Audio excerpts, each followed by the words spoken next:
Arratsaldeon denoi, eskerrik asko guztioi eta ongi etorri gaurko saiora, Donostiako Udaleko Gizarte Kontseiluak antolatutako online konferentzia honetara, barkatu atzerapena, arazo tekniko batzuk izan ditugu, baina konponduta daude. Gaurko gonbidatua Maria Jose Sanz izango da, BC3 klima aldaketarako Euskal Zentroko zuzendari zientifikoa da bera, eta erronka klimatikoaren aurrean hiriak nola prestatzen diren izango du aztergai Donostiaren kasutik abiatuta. Aurkezpenarekin hasi aurretik, Donostiako alkate Eneko Goiari emango diot hitza y decía que, muchísimas gracias a todos y todas y bienvenidas a esta sesión, esta conferencia online organizada por el Consejo Social del Ayuntamiento de Donostia San Sebastián. La ponente de hoy es María José Sanz, es directora científica de BC3, Centro Vasco para el Cambio Climático, y su presentación se centrará en cómo se están preparando las ciudades para el cambio climático a partir del caso de Donostia. Entonces, antes de empezar con la ponencia, quiero dar paso al alcalde de San Sebastián, Eneko Goia. Eskerrik asko, Eneko, aurrera. Arratsaldeon guztioi, eta denik eta behin barkamena arazo teknikoak guk izan ditugu dako konferentzia honetara sartzeko, baina behin horiek konponduta, egia esan atsegina zait gaurko gaia aurkeztu izatea eta gaurko gaiaren inguruan ere hitz batzuk luzatu izatea. Denik eta behin noski Gizarte Kontseiluari mila esker, hiriarentzat garrantzitsuak diren gaien inguruan ekimenak planteatzeagatik, gogoeta planteatzeagatik, eta baita ere, jakintza eskuratzeko laguntasuna emateagatik, hori espero dut gaurkoan jasoko degula. Egia delako, Donostiako hiriak eskuartean duen kezkarik handienetako bat momentu honetan hain zuzen ere aldaketa klimatikoarena dela. Alde batetik bai, hiri bezala munduari egin behar diogun ekarpen bezala, eta hor aldaketa klimatikoaren aurka borrokatzeko plana onartua daukagu, eta badakigu zeintzuk diran gure betebeharrak horri aurre egiterakoan, baino, bigarren alderdi bat dago, eta gaurko hitzaldi honen izenburuak jasotzen duena hori da, hain zuzen ere nola prestatzen geran hiri bezala datorren fenomeno bati, etorri den fenomeno bati aurre egiteko, eta hori da, seguruenik eskuartean daukagun kezkarik handienetarikoa, hiri bezala. Cómo hacer frente a las consecuencias del cambio climático que ya se encuentran entre nosotros, ¿no? Cómo preparar una ciudad para hacer frente a este cambio que se está produciendo desde el punto de vista, o desde muchos puntos de vista, mejor dicho, ¿no? Esto es algo que desde el propio ayuntamiento estamos trabajando en distintos ámbitos, con respecto a distintas infraestructuras. Podría mencionar algunas cuestiones, como por ejemplo son las actuaciones del río, en las que se han dado grandes pasos en los últimos años, precisamente teniendo en cuenta el fenómeno que se está produciendo y las consecuencias que esto puede acarrear a la propia ciudad, pero hay muchos otros ámbitos en los que no resulta fácil desde un municipio poder trabajar, ¿no? Siendo además un municipio que está en primera línea de costa, pues a nadie se nos escapa que probablemente los impactos del cambio climático tengan una especial incidencia en una ciudad como San Sebastián. Y como un municipio costero tengo que decir que en la Asociación Atlantic Cities compartimos esta preocupación, todas las ciudades que pertenecemos a ella, porque vemos que las posibles actuaciones que pudiéramos llevar a cabo se nos escapan del ámbito municipal y probablemente son actuaciones que deberemos exigir a niveles superiores, institucionales superiores, ¿no? Esa es una de las cuestiones que desde luego el Ayuntamiento de San Sebastián tiene encima de la mesa y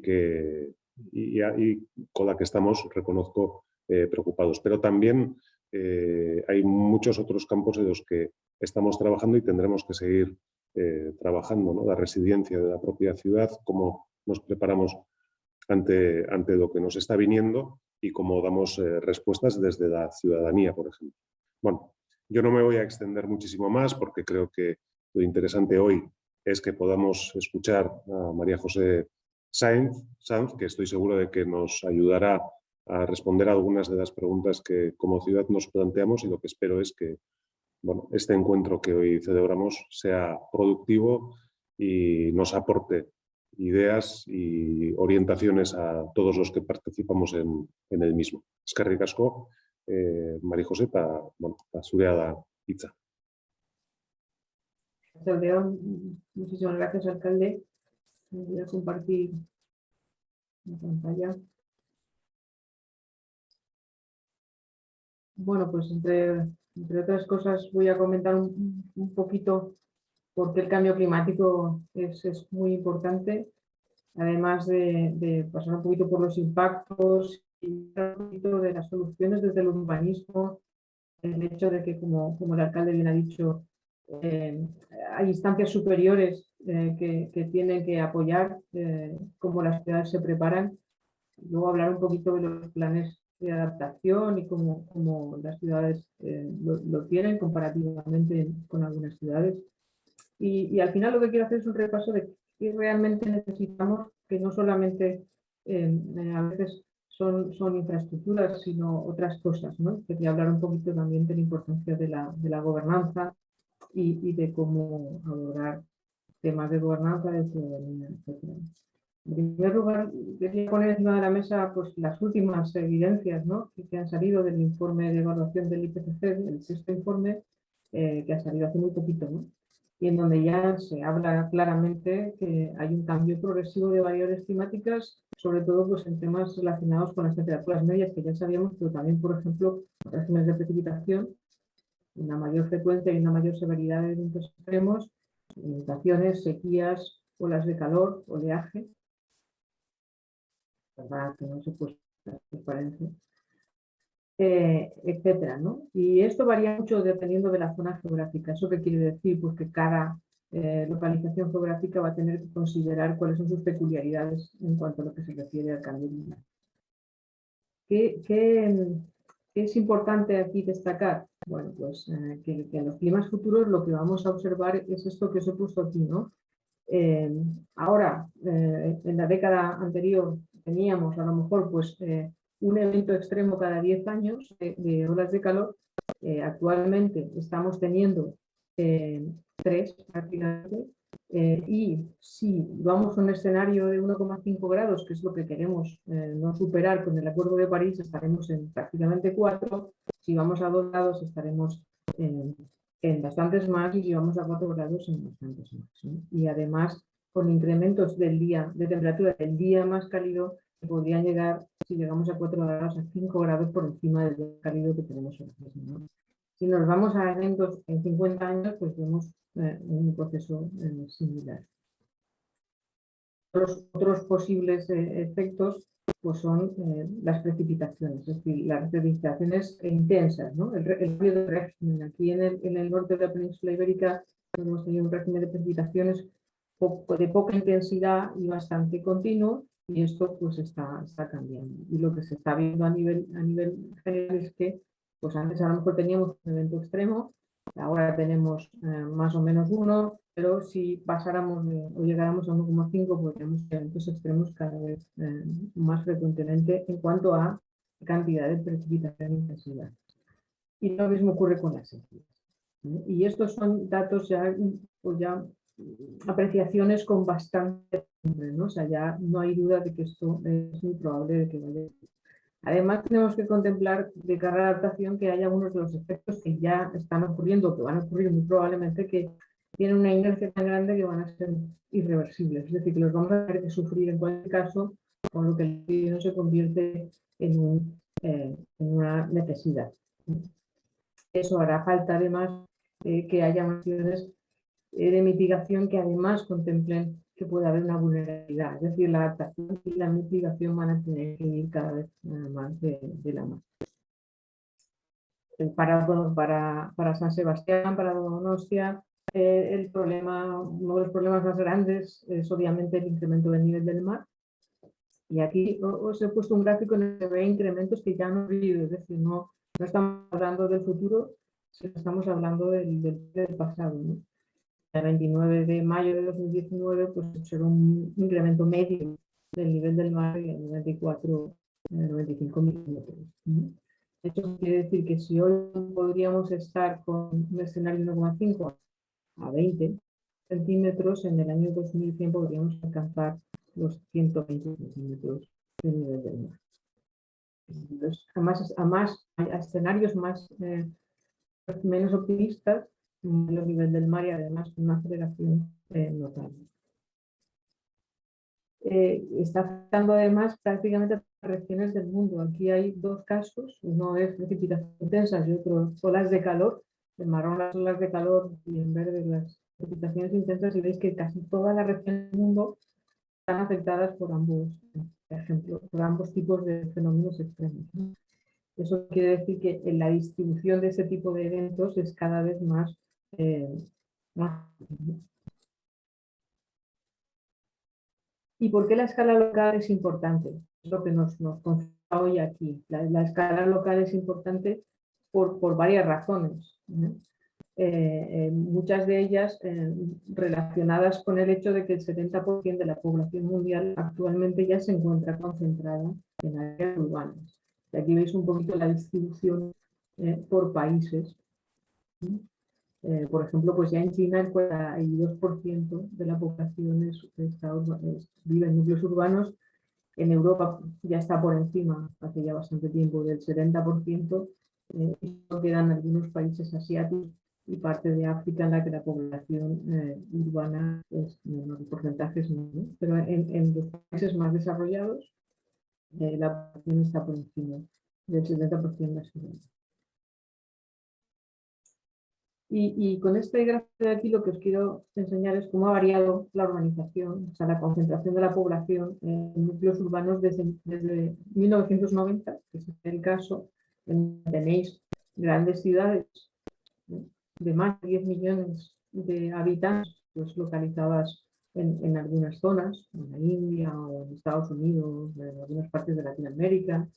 Ni siquiera había ciudades tan grandes en Europa. Pero si pasamos a 2030, si hacemos una proyección a 2030, lo que vemos es que, en primer lugar, la proliferación de ciudades de 1 millón a 5 millones es enorme, claro, ¿eh? Y además aparecen bastantes megaciudades, ¿eh?, respecto a lo que tendríamos o hubiéramos tenido en 1990, lo cual hace más importante el tema del cambio climático en las ciudades, ¿no? Y las hace más importantes en cuanto al papel que van a tener el futuro. Las ciudades, además, no solamente tienen que adaptarse, sino que además son centros en donde se concentra un consumo energético y una población bastante elevada. ¿Eso qué quiere decir? Pues que las emisiones de CO2, las emisiones de gases de efecto invernadero, sobre todo CO2, pueden ser importantes y por tanto también tienen un papel relevante en la mitigación. Aquí tenéis los sectores que digamos que más pueden emitir o ser responsables de emisiones, pues los edificios comerciales, las viviendas en general, por temas de calefacción, aire acondicionado, consumo eléctrico para las cocinas, etc. El transporte dentro de la ciudad, el tráfico, la necesidad de tener plantas, si no muy cercanas, incluso dentro de la propia ciudad, etcétera, etcétera. Es decir, que tienen también un componente importante en mitigación que yo creo que muchas ciudades, incluido la propia Donostia, pues están. Aquí lo que veis es, en cuanto a lo que sería la mitigación, ¿no?, por darle esta pincelada, no voy a hablar mucho de mitigación, pero lo importante aquí es ver que en las diferentes regiones del mundo, dependiendo del tipo de asentamiento, si son centros urbanos, si son centros densos o semidensos, en clúster, o si son suburbano o periurbano, si es más rural, o si es una zona con densidad muy baja rural o mucho más baja o otras, pues lo que vemos es que en azul eran las emisiones medias, ¿no?, en las diferentes regiones, África, Asia, Europa, Latinoamérica o Norteamérica, de estos asentamientos, y si vemos 2015, las emisiones medias de prácticamente todos los asentamientos de tipo más urbano han crecido en casi todas las regiones, ¿de acuerdo? Excepto, por ejemplo, pues en Europa y en Norteamérica, que es donde de alguna forma el cambio climático, la mitigación del cambio climático se ha hecho con mayor celeridad en los últimos años, ¿no? Entonces, bueno, pues se han contenido las emisiones, pero en las ciudades que están creciendo ahora en África, en Latinoamérica o en Asia, estas emisiones son bastante más grandes, ¿no? Desde 1970 a 2015, también porque han crecido los núcleos urbanos considerablemente y se han tecnificado y ha crecido muchísimo el transporte dentro de la propia ciudad. ¿Por qué son importantes? Pues porque tienen impactos. Obviamente van a sufrir los impactos y aquí los tipos de impactos y cómo están distribuidos. Y os dais cuenta pues, que, por ejemplo, en Europa prácticamente todos los impactos, quizás excepto las inundaciones porque están mejor regulados, pero hemos visto que en algunos casos también se van a producir problemas importantes con eventos muy extremos. Solo tenemos que pensar en las inundaciones de Alemania del verano pasado, por ejemplo, ¿no? O de inundaciones que hemos tenido en nuestras propias cercanías. Pero lo que vemos es que las olas de calor, las inundaciones y los daños en la costa, que aquí van a ser muy relevantes en la costa atlántica, las sequías también, ¿no? Esa irregularidad climática que se va a producir cada vez más, o incluso que puedan verse afectadas por fuegos que vengan de las cercanías o por la cercanía de bosques en las ciudades, ¿no? O sea, son eventos que se van a producir cada vez más y que se van a producir aquí, se van a producir en prácticamente todas las regiones del mundo, pero como vemos en Europa, pues hay bastantes probabilidades de tener muchos eventos. Cuando hablamos de impacto climático, son las propias ciudades las que empiezan a identificar las causas y los impactos que van observando. Pues esto es un resumen de la Red Española de Ciudades por el Clima, que se hizo ya en 2015, fijaros, y aquí, bueno, ya se veía que debido al aumento de temperatura se veía un incremento del efecto de la isla de calor, se veían mayores necesidades de sombra a las horas centrales del verano en los centros urbanos, se veía un incremento de la necesidad de riego en los parques, se veían importantes afecciones sobre la propia salud y se veía una mayor evaporación de aguas de estanques, piscinas, embalses o mayores periodos de inversión térmica. Y además más contaminación por una menor ventilación, cuando había inversiones térmicas o cuando había pues un periodo anticiclónico más prolongado, ¿no? En cuanto en el mar, ¿no? Se ven inundaciones en las zonas costeras, cosa que aquí hemos visto ya en bastantes ocasiones. O sea, las tormentas afectan más porque se producen sobre un incremento del nivel medio del mar y se ven pérdidas en playas, en zonas turísticas o afecciones en infraestructuras costeras importantes, ¿no? Luego también se veían lluvias torrenciales o sequías, es decir, esta alternancia de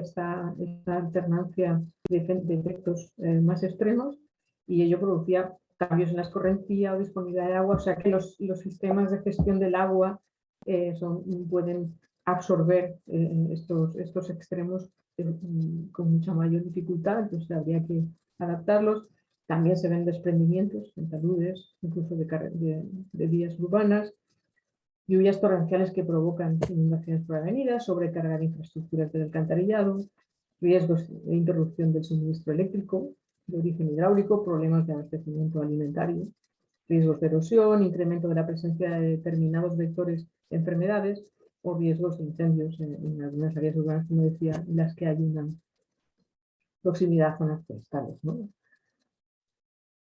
Si nos vamos a un trabajo que hicimos nosotros desde el centro, en el que cogimos 11 ciudades de la península ibérica que disponían de un plan de adaptación al cambio climático, lo que vimos es una cosa muy similar, es decir, las amenazas identificadas en los planes serán el aumento del nivel del mar, la precipitación intensa o su disminución, aumento de temperaturas y olas de calor, vendavales, ¿no? Y los sectores, que era una cosa interesante, que se veían, que iban a ser afectados o que ya estaban siendo afectados, pues fundamentalmente eran el urbanismo con los elementos físicos y los urbanos, los ecosistemas dentro de la ciudad y en sus alrededores, la salud, los recursos hídricos, en particular por daño a infraestructuras, temas en la zona periurbana, en agricultura, ganadería o la propia piscicultura, si eran ciudades que tenían este tipo de infraestructuras cerca, en las actividades económicas, en la energía, y algo interesante que empieza a ser cada vez más patente en la propia sociedad, ¿no? En la percepción que tiene la sociedad del riesgo, en el bienestar, en los servicios y en la propia asistencia que recibe. Haciendo un poquito más de hincapié en el aumento del nivel del mar y podemos ver que en lo que afecta al urbanismo, la inundación de edificaciones costeras es un problema. Las redes de infraestructura urbana, principalmente de saneamiento y transporte, se pueden ver muy afectadas, además de otros elementos constructivos como los paseos marítimos, etc. Hay también posibilidad de daños en infraestructura portuaria y un aumento del riesgo de fallo de los diques al aumentar el calado y los esfuerzos que estos soportan. Y muchas de estas ciudades tienen infraestructuras portuarias en su seno. Las precipitaciones intensas están causando ya inundaciones fluviales importantes por saturación y daños de los sistemas de drenaje, en el cual el drenaje es un aspecto muy a considerar en las medidas de adaptación. La inundación de las redes de infraestructura urbana y otros elementos constructivos, habitabilidad de los edificios por un mal estado debido a estas precipitaciones más intensas e incluso inundaciones, la afectación a infraestructuras de edificios asociados a deslizamientos o erosión por lluvias torrenciales, la pérdida incluso, si apuramos, de valores recreativos, paisajísticos y estéticos de algunas zonas urbanas que pueden ser afectadas por precipitaciones intensas. Las temperaturas, como hemos dicho, también pueden aumentar y obviamente están afectando ya o están provocando una disminución del confort y la habitabilidad de muchas viviendas que no estaban pensadas para soportar este tipo de eventos o un incremento incluso moderado de la temperatura, y por tanto se produce un estrés térmico y una reducción del confort. Hay un deterioro a veces incluso y deformaciones de los elementos y materiales de construcción o del propio mobiliario urbano por estos incrementos de temperaturas y olas de calor. Y hay afectaciones también de las infraestructuras de transporte, ¿no? Cosas que pensaríamos que no tendrían por qué, bueno, pues como la expansibilidad de esas vías o la dilatación de los propios carriles ferroviarios del transporte, pues del ferroviario ciudadano en superficie. Las olas de calor, sobre todo, digamos que al ser más agudas y cada vez durar más, ¿no? Pues, sí que afectan fundamentalmente y enormemente a la disminución del confort y la habitabilidad y se está viendo cada vez más que pueden deformar los materiales de construcción, ¿no? Y por último, los vendavales, ¿no? Los vendavales, ahora no sé en Donostia, pero aquí, por ejemplo, ayer hubo bastante viento y esto puede afectar a las redes de suministro eléctrico y de gas y puede provocar también el abastecimiento de combustibles, ¿no? Incluso llegando a tener que cerrar puertos o tener que cerrar aeropuertos, ¿no? Hemos visto un poquito los impactos por encima. Cada uno tendrá que caracterizar un poco cuáles son los impactos que más le están afectando. Cada ciudad va a tener que, de alguna manera, hacer esta caracterización en el contexto geográfico en el que se encuentra. Pero lo que sí que es cierto es que el propio desarrollo urbanístico del siglo XX tampoco ha sido algo que nos va a ayudar, que nos está ayudando ahora, ¿no? Hemos tenido una extensiva motorización de los viales dentro del núcleo urbano, hemos fomentado mucho el vehículo privado, tenemos un modelo de vivienda muchas veces en las zonas suburbanas de baja densidad, con áreas suburbanas cada vez más extensas, y esto puede dificultar el cómo nos vamos a abordar o cómo nos vamos a enfrentar al cambio climático en estos momentos, ¿no? Aquí tenéis un ejemplo, ¿no? Estos son temperaturas en ciudades, en una calle de una ciudad en la que no hay prácticamente vegetación y las temperaturas que se alcanzan cuando existe vegetación, ¿no? Pues la vegetación modera las temperaturas que se producen. En una ola de calor, obviamente la sufriremos menos si tenemos vegetación que si no tenemos vegetación, como es el caso de arriba, ¿no? Esto es un caso de una ciudad en Estados Unidos con medidas de la Agencia de Protección Ambiental en donde se ve, bueno, la isla de calor y sobre todo se nota mucho por la noche, ¿no? Y estas medidas están hechas en 2 calles. Como veis, hay diferencias bastante importantes de temperatura. Otro aspecto interesante en cuanto a urbanismo que os comentaba es el tema de que las ciudades han impermeabilizado el suelo y por tanto les es más difícil regular la infiltración cuando hay lluvias torrenciales, por ejemplo, ¿no? Aquí tenéis pues, una infiltración en un ecosistema natural. En cuanto tenemos algo de urbanización, esa infiltración puede disminuir. En una zona periurbana incluso peor, y si vamos a una zona muy urbana podemos tener esto muchísimo más agudizado, ¿no? Entonces la infiltración y cómo en las ciudades se ha impermeabilizado el suelo, pues es otra consecuencia de la forma que hemos urbanizado que no nos ayuda a paliar y adaptarnos al cambio climático. Ahora sabemos que hay soluciones, podemos adoptar soluciones, ¿no? Las soluciones basadas en la naturaleza, ¿no? De renaturalizar nuestras ciudades. Pues hay aquí he puesto una lista de 16, pero puede haber otras con diferentes intervenciones. En el País Vasco tenéis algún catálogo que especialmente se desarrolló pensando en Donostia. Yo no voy a poner aquí extensivamente lo que son o lo que no son, en cada caso, y Donostia tiene que ver un poco cómo de ese catálogo, qué puede adoptar, qué no puede adoptar, porque viene muy determinado por cómo está la ciudad, cuál es su urbanismo y cómo la propia población ve estas soluciones. Pero entre ellas, pues, las fachadas verdes, las cubiertas sostenibles, las azoteas frescas, infraestructuras verdes, más parques, vegetación en las calles, como hemos visto antes, ¿no? La restauración de riberas, que en el caso nuestro es muy relevante, el poner o recuperar superficies permeables, los huertos urbanos, que es una forma de revegetar, de renaturalizar la vegetación adaptada a los nuevos o a los cambios climáticos que vemos, la revegetación de solares, bosques urbanos, microclimas con agua, áreas inundables, drenaje sostenible, etcétera, etcétera, ¿no? Como digo, en cada caso, pues habrá que ver cuáles son las que habría que priorizar y las que se pueden incorporar a la estructura urbanística de cada ciudad. Lo que sí que está claro es que las ciudades tienen su propio metabolismo urbano y este metabolismo también determina la situación en donde están las infraestructuras básicas, como el caso de los residuos, el abastecimiento de agua o de energía, y esto, el cómo este metabolismo evoluciona, pues puede determinar si sus emisiones son mayores o menores y desde luego cómo se pueden ver afectadas por los efectos del cambio climático.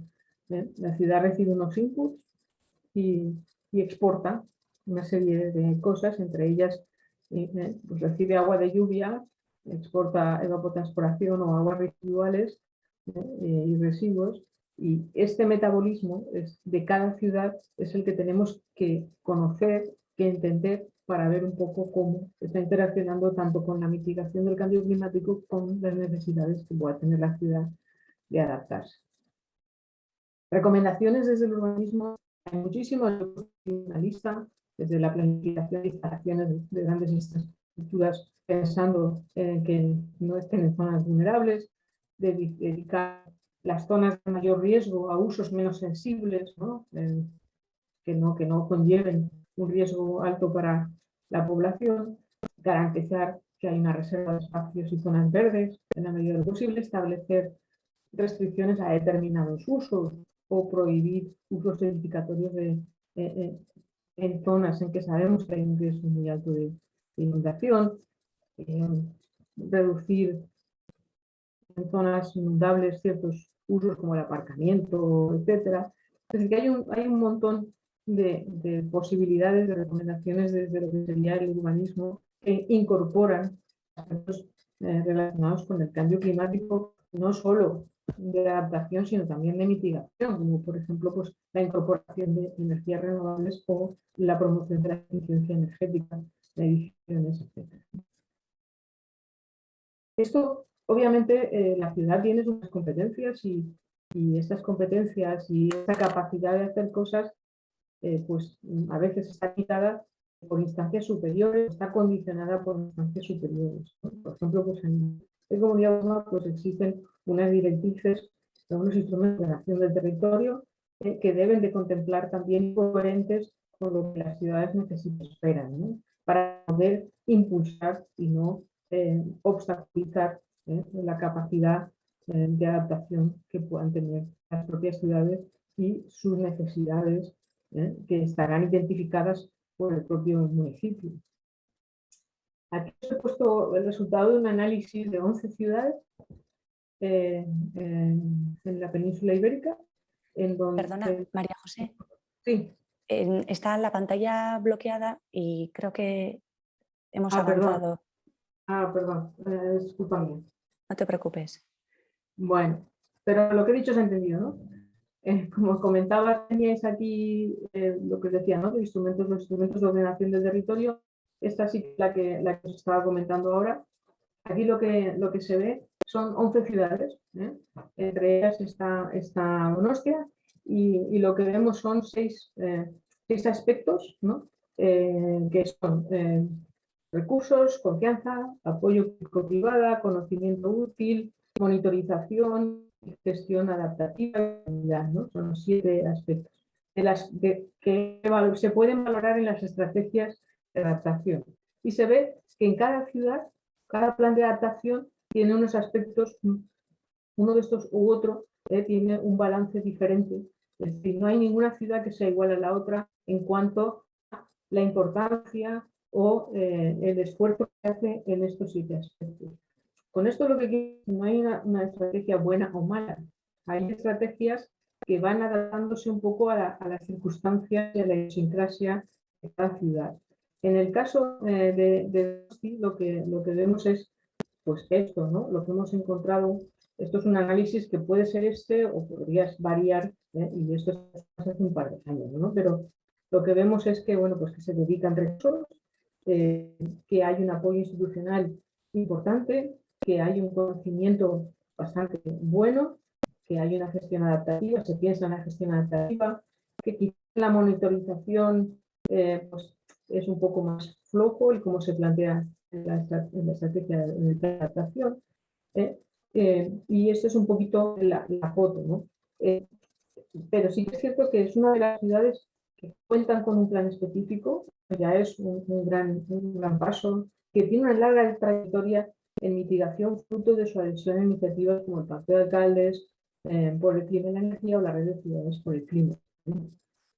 Si pensamos en esa trayectoria, vemos que desde 1998 pues, la ciudad ha ido progresivamente dando una serie de compromisos y el último pues, ha sido la realización de su plan de adaptación.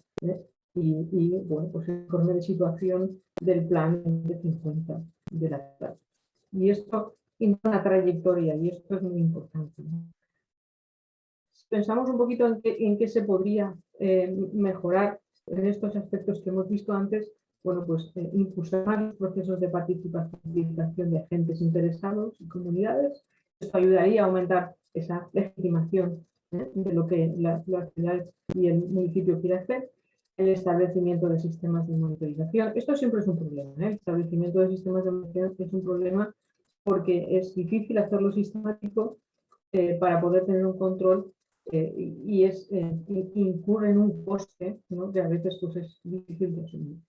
Y el otro aspecto interesante sería pues, garantizar que la planificación climática responda a las necesidades de la población más vulnerable, que esto también es un tema ahora mismo muy candente, es decir, cómo garantizamos que cuando hacemos unas medidas o cuando proponemos y ejecutamos unas medidas de adaptación, estas no tienen consecuencias mayores negativas para las poblaciones más vulnerables, ¿no? Y cómo hacemos que, bueno, pues que se haya una distribución equitativa y de acuerdo a sus capacidades y a su vulnerabilidad de los impactos positivos de estos planes de adaptación. Obviamente en Donostia el aumento del nivel del mar, como he dicho, y el retroceso de la línea de costa es muy importante. Aquí se ve el estudio de Donostia se adapta, en donde se ve pues, que las playas, Ondarreta, La Concha, tienen valores de retroceso de 4,7 a 14 metros, respectivamente. La isla de Santa Clara 1, 2, 5 metros, y pues, en Zurriola los valores son mayores, ¿no? La identificación de potenciales exposiciones e interdependencias de las infraestructuras costeras, pues aquí se convierte en una necesidad urgente, ¿no?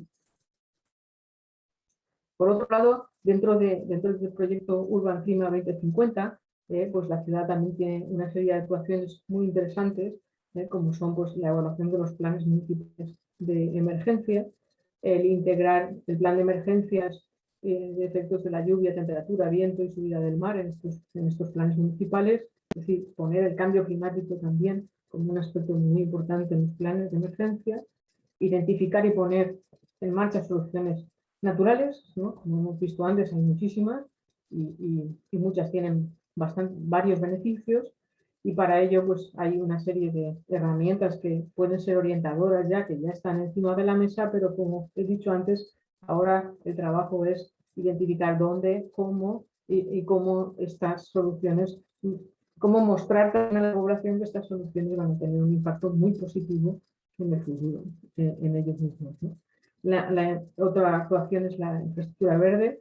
El caso de Donostia es muy interesante porque está rodeada de bosques, tiene una zona periurbana bastante interesante, y por eso las actuaciones en esa zona periurbana también son muy relevantes, ¿no? Dentro de Urban Clima pues, se contemplan dos.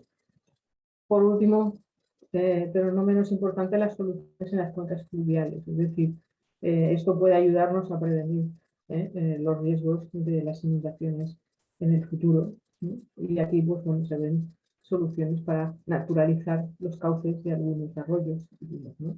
Y la implementación, por último, si hablamos en clave de mitigación, pues la importancia que tiene la penetración de las renovables en el propio tejido urbano, porque esto nos va a permitir reducir las emisiones.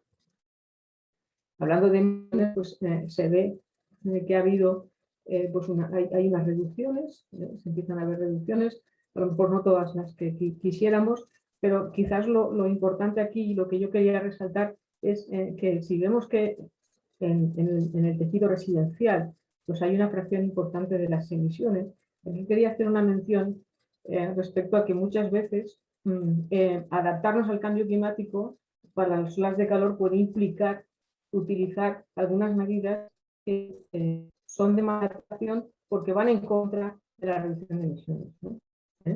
Por ejemplo, pues el uso del aire acondicionado como medida de adaptación a una ola de calor o ciertos tipos de calefacción en una ola de frío, ¿no? Entonces quería hacer esa mención, ¿no? Que la mala adaptación también es un tema que hay que considerar, ¿no?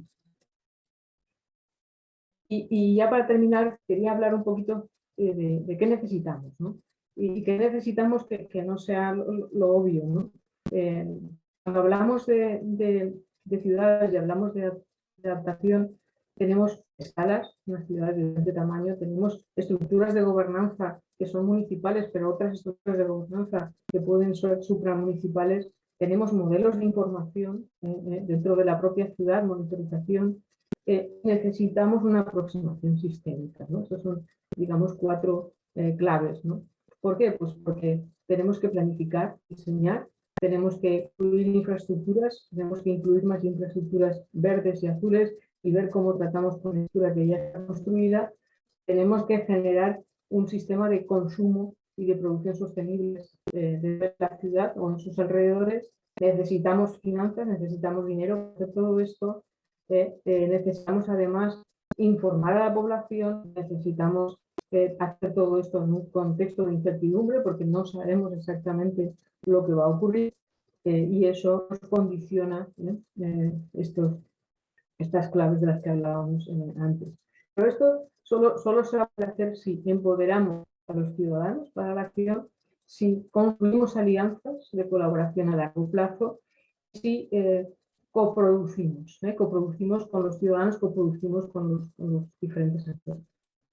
Por eso la gobernanza es tan importante, por eso impulsarla es muy relevante, ¿no?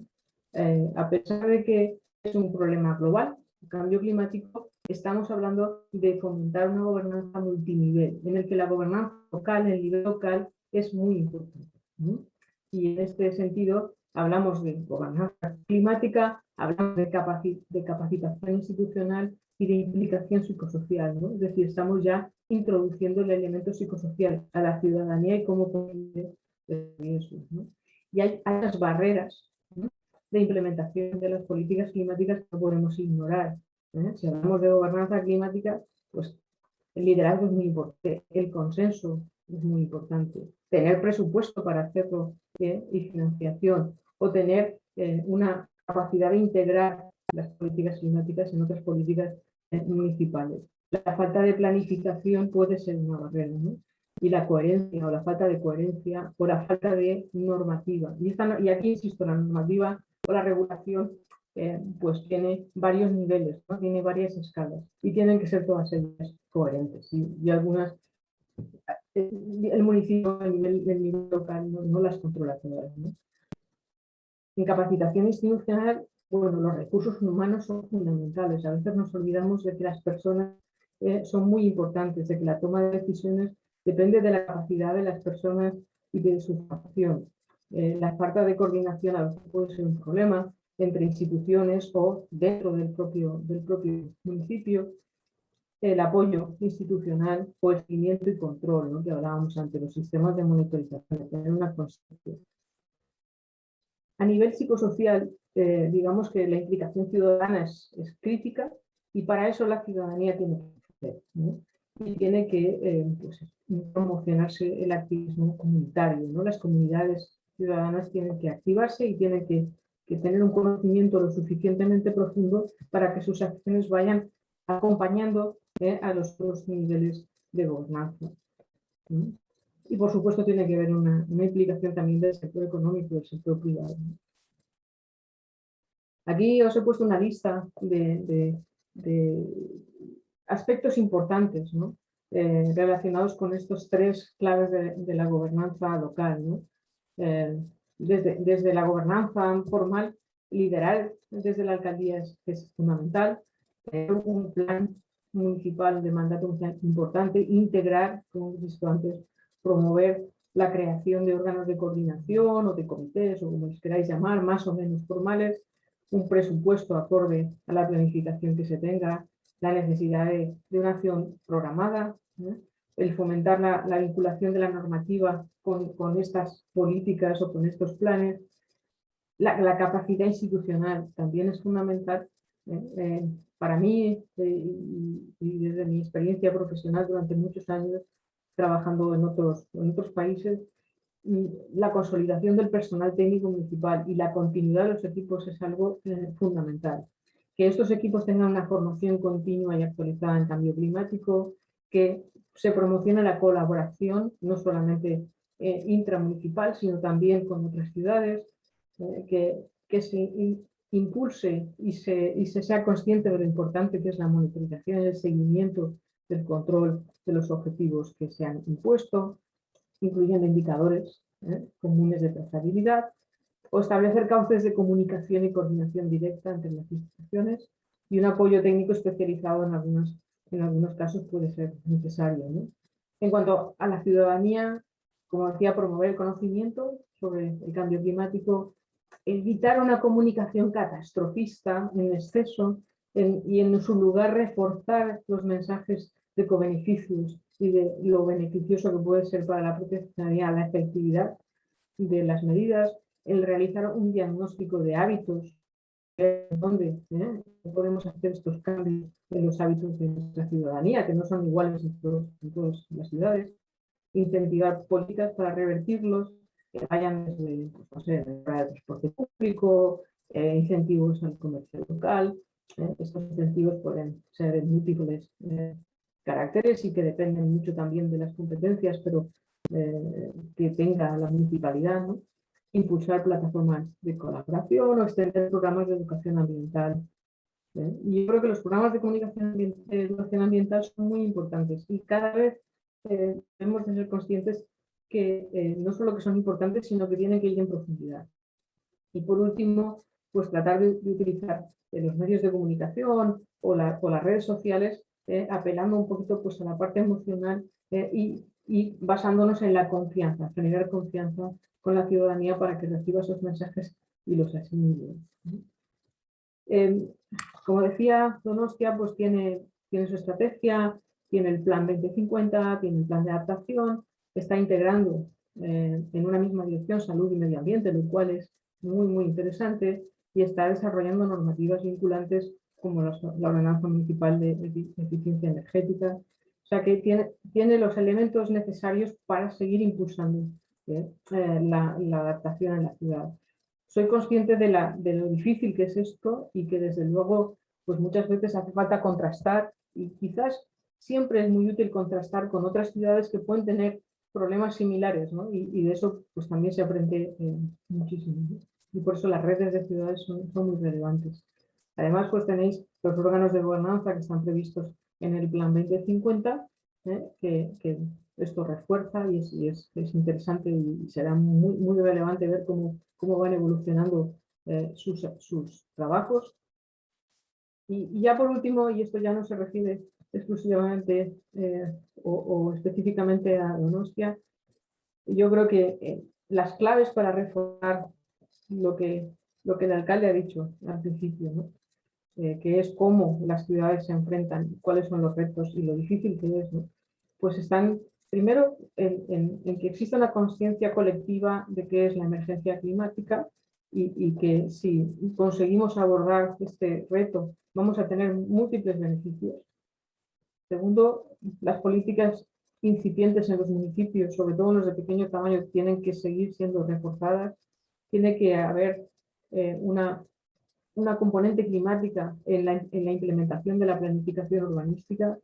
Se tiene que buscar el consenso para poder acelerar la acción, priorizar las políticas climáticas, no priorizarlas en paralelo con otras políticas, sino integrándolas en las políticas municipales. Reforzar, y insisto, no me cansaré de decir esto nunca, los recursos humanos y su formación específica y continua en las municipalidades. Está claro que los municipios muy pequeños a lo mejor no pueden tener esa masa crítica, pero a lo mejor desde los municipios grandes pues se pueden generar redes de conocimiento con los pequeños que les puedan ayudar a abordar estos temas también de una forma coherente dentro de del propio entorno de las ciudades más grandes, ¿no? Y ¿por qué no? Impulsar la coordinación y el apoyo interinstitucional, y sobre todo empezar a implicar a la ciudadanía de forma muy seria. Ya se está haciendo con bastante más intensidad que hace unos años, y la comunicación adecuada es muy importante. Sobre todo empezar a comunicar cómo las medidas que se están tomando ya están teniendo unos efectos positivos en la propia ciudadanía, ¿no? Y para terminar, pues como decía antes, ¿no? El rol de la ciudadanía, y no solo de la ciudadanía, sino del sector privado, que también va a sufrir los impactos del cambio climático en el tejido urbano, tienen que estar implicados desde el principio en el diseño de las medidas, en su aceptación, cómo va a abordar este reto tan grande que tenemos, ¿no? Y con esto termino mi intervención. Soy consciente, seguro que me dejan en el tintero muchísimas cosas que Donosti está haciendo, pero me veía incapaz de conocerlas todas y de relatarlas como las relataría pues, los equipos que están ahí detrás trabajando en la ciudad para abordar este reto. Muchísimas gracias. Eskerrik asko, María José, muchas gracias por tu intervención. Bueno, ha sido una presentación muy completa, muy interesante. Has puesto muchos temas sobre la mesa de los diversos aspectos que tenemos con el reto climático al que nos enfrentamos. Y bueno, pasaremos brevemente a una pequeña ronda de preguntas y respuestas, si te parece. Podéis enviarnos vuestras preguntas desde la parte baja de la pantalla, donde podéis ver un icono con preguntas y respuestas. No tenemos mucho tiempo, pero bueno, algunas sí que podremos hacer. Y bueno, en principio, tal y como nos comentan los asistentes y bueno, tú misma has comentado en la presentación, bueno, Donostia lleva tiempo, ¿no?, trabajando en relación al reto climático, y de manera más reciente pues con la estrategia clima, el plan de adaptación, reorientando los planes de emergencia e impulsando pues las soluciones basadas en la naturaleza que comentabas también en tu presentación. Bueno, además la ciudad se encuentra ahora en proceso de elaboración del nuevo modelo de movilidad y del Plan General de Ordenación Urbana. Y bueno, queríamos saber desde tu experiencia, María José, ¿qué crees que puede hacer Donostia que no esté haciendo o que no haya planeado hacer? Y que igual ciudades similares o que tengan características parecidas sí que estén desarrollando en estos momentos. ¿Alguna buena práctica o algo que podamos implantar nosotros también? A ver, desde mi desconocimiento es difícil, ¿no? Hablar de prácticas concretas, ¿no? Que vayan a solucionar. Pero yo creo que hay mucha experiencia, por ejemplo, en cómo mejorar o cómo abordar las infraestructuras costeras, pues que pueden ayudar a Donostia a decidir cuáles serían las mejores soluciones para ella, ¿no? Las renaturalizaciones de las zonas costeras en el caso en que hayan sido excesivamente lanzadas, etcétera, etcétera, ¿no? Ya digo que me siento con poca capacidad para recomendar soluciones concretas, pero sí que pienso que sería muy importante que con otras ciudades compartieran un poco el cómo se está involucrando a la ciudadanía o, por ejemplo, al sector privado para contribuir y para, de alguna manera, generar estos consensos de aceptación y de aceleración de la implantación de ciertas medidas, ¿no?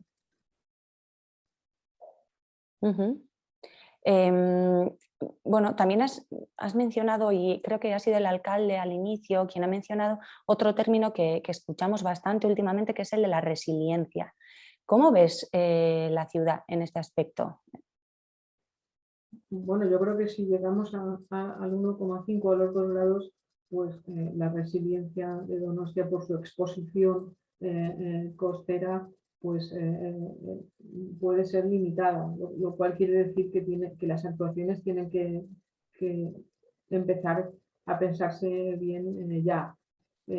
Obviamente habrá impactos que no se van a poder evitar, ¿no? O sea, en ese sentido, digamos que Donostia es una ciudad cuya resiliencia se puede ver comprometida por esta aceleración de impactos, de eventos extremos, sobre todo los relacionados con tormentas más intensas cada vez sobre un incremento del nivel medio del mar, por ejemplo, ¿no?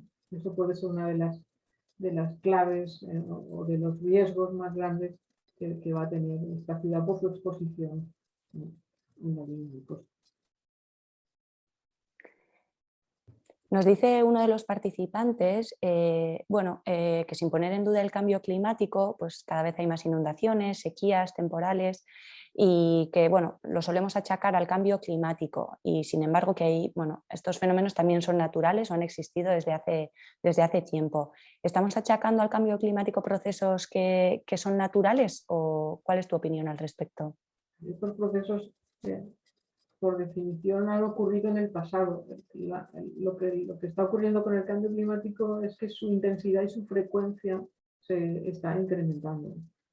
Y si teníamos alguna duda hace 5 años, lo que hemos visto ahora en la evaluación de toda la información y todo el conocimiento que se ha generado en estos últimos 5 años es que efectivamente la atribución de este incremento de su frecuencia e intensidad está debida a las causas humanas que estamos, digamos, condicionando que el clima cambie, ¿no? O sea, que no es que no sean naturales, sí, por definición han ocurrido siempre, pero lo que no es natural es que se estén incrementando en frecuencia y en intensidad.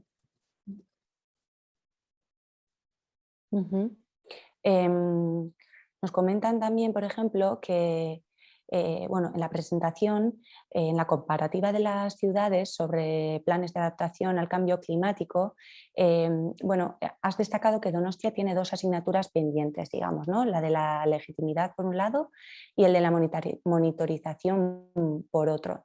Entonces, en relación a la participación ciudadana, que está vinculada directamente con la legitimidad, ¿qué podríamos hacer para mejorarla, para conseguir una mayor implicación de la ciudadanía? Daros cuenta que esto está basado digamos, en lo que explicita los planes, ¿no? Es decir, que no está contrastado con lo que puede estar ocurriendo en la realidad. Es posible que haya actuaciones que no estaban contempladas en el plan, que se están ejecutando en lo que se refiere a la participación ciudadana, que no estaban programadas o no estaban explícitas en el plan, y eso no quiere decir que no se estén llevando a cabo o que la ciudadanía no esté participando más, y por tanto la legitimidad que se hace al evaluar el plan no quiere decir que sea la que en realidad está ocurriendo, ¿no? Pero en cualquier caso, está claro que en todas las ciudades la participación ciudadana, sobre todo a nivel de comunidades ciudadanas, de barrios, etcétera, está incrementándose, se está intensificando, ¿no? Y bueno, pues Donostia no se puede quedar atrás de estos procesos, ¿no?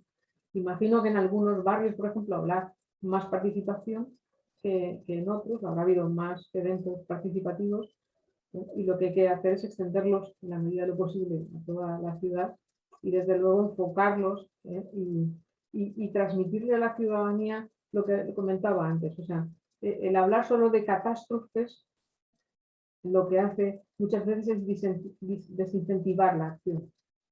Creo que hay que cambiar, tenemos todos que cambiar, no solamente las ciudades, ¿no? La narrativa hace una narrativa de oportunidad. Es decir, lo que hagamos ahora se puede convertir en una oportunidad para tener pues, un mayor confort, para tener una calidad de vida mejor si cabe que la que teníamos antes, ¿no? Pues muchísimas gracias, María José. Con esto terminamos la ronda de preguntas. Gracias a todos y todas por participar, y le voy a dar paso a Daniel Zulaika, presidente del Consejo Social de Donosti San Sebastián, para que finalicemos la sesión. Bueno, eskerrik asko, María José, por esta excelente, clara y didáctica presentación, y sobre un tema además que es uno de las tres prioridades de nuestro Consejo Social. Nos parece que es un tema de una gran importancia. También quiero agradecer al alcalde y a los asistentes, a los que habéis estado aquí participando, y por supuesto a los que estáis ahí detrás, los que habéis permitido que una perfecta organización, pues Mayalen, Sonia, pues todos los que estáis por ahí detrás. Y deciros pues, que vamos a seguir organizando este tipo de conferencias en los próximos meses sobre temas pues, que sean interesantes para la ciudadanía y que además pues, sean de utilidad práctica. Eskerrik asko denoi eta ondo izan. Arratsalde on.